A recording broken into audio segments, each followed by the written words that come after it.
アニゲーミング紅葉楽しい冒険スタートだ Welcome everyone to otakusandgeeks.com. This is Annie Gaming, my friends, and this is episode 14. Ashley, this one's for you.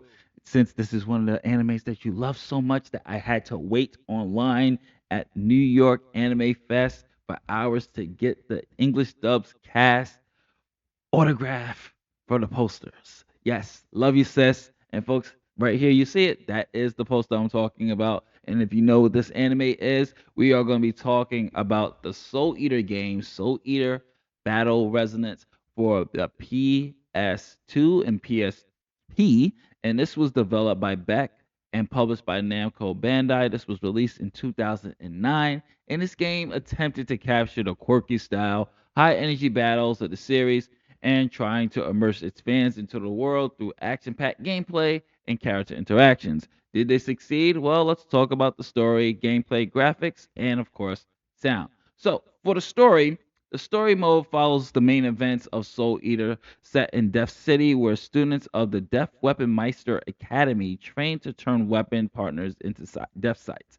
The plot is divided into episodic chapters focusing on battles between the main characters, witches, and demon gods. Players can experience the story through different perspectives by choosing among the main pairs of characters such as Maka and Soul, Blackstar and Tsubaki, Death the Kid, and Thompson sisters. The story does a decent job of recreating key moments from the anime and manga, such as battles against Medusa, for an example.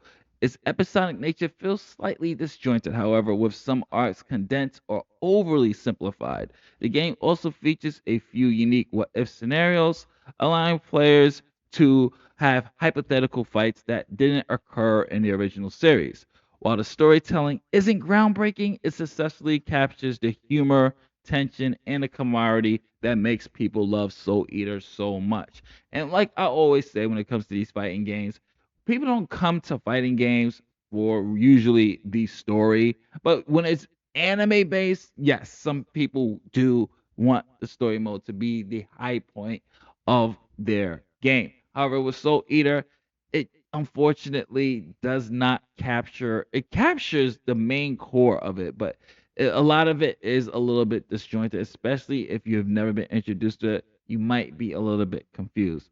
So let's talk a little bit about the gameplay. The gameplay centers around 3D one-on-one battles and arenas inspired by locations from the Soul Eater universe. The combat system is accessible but offers enough variety to keep fans engaged. Each character has their own unique fighting style, which reflects their personality and abilities in the from the series. So the combat mechanics, you have the resonance mode, which is a mode that allows meisters and weapons to synchronize their energy, unlocking powerful special moves or combo chains.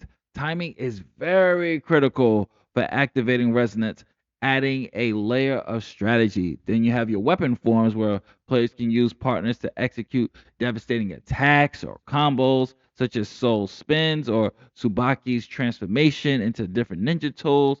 Then you have the soul attacks, where it's basically your signature moves like Maka's Witch Hunter or Black Star's Shadow Star. And of course, like any fighting game, you can equip different skills, buffs to improve stats, or modify playstyles.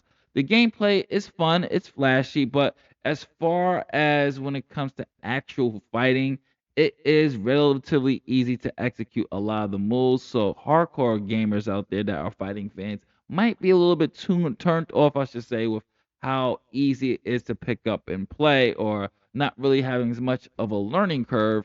And I would have to say also that the gameplay fighting style does feel a little bit more slower compared to other anime fighting games such as the Dragon Ball Budokai series. So there's always that as well.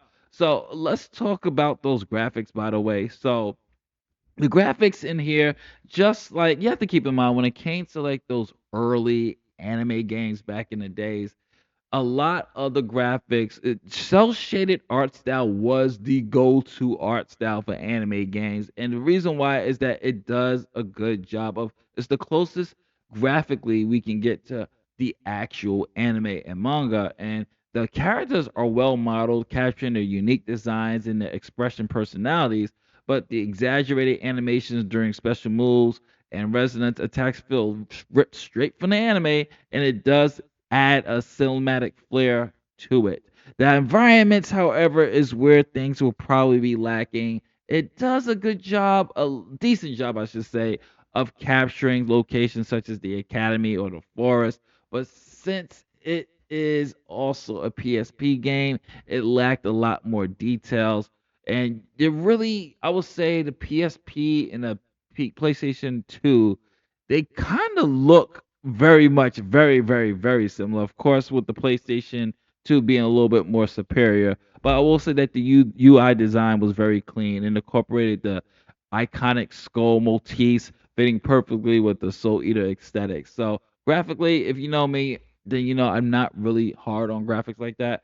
For an anime game, I will say that it does a serviceable job, of course, with the character designs and how the game looks. But let's talk a little bit about the sound and the music. So the music's actually pretty good because it features high energy tracks with a blend of rock, jazz, techno. You have anime, you have some of the iconic themes from the show, which is what every single anime fan wants in their anime game. We want the themes, we want the show's songs, we want all of that because it gives us that, oh my god, I'm in the anime. It gives us just that extra kick that we know and love.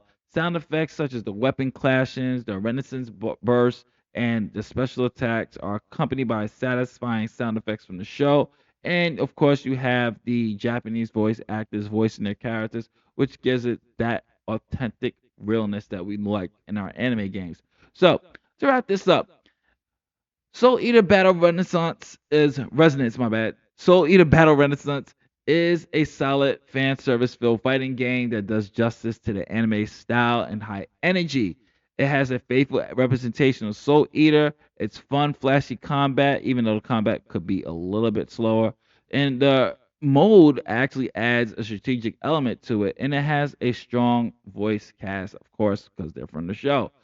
Some of the things that I will say about is just the story mode was a little bit disappointing, and the gameplay mechanics sometimes can be shallow and clunky and slow, and the limited variety in arenas and environmental details. Overall, though, it is a good Soul Eater game, fun Soul Eater game. I still play it to this day, regardless of the flaws, and is worthy of being anime gaming here. So this is Justin from otakusandgeeks.com.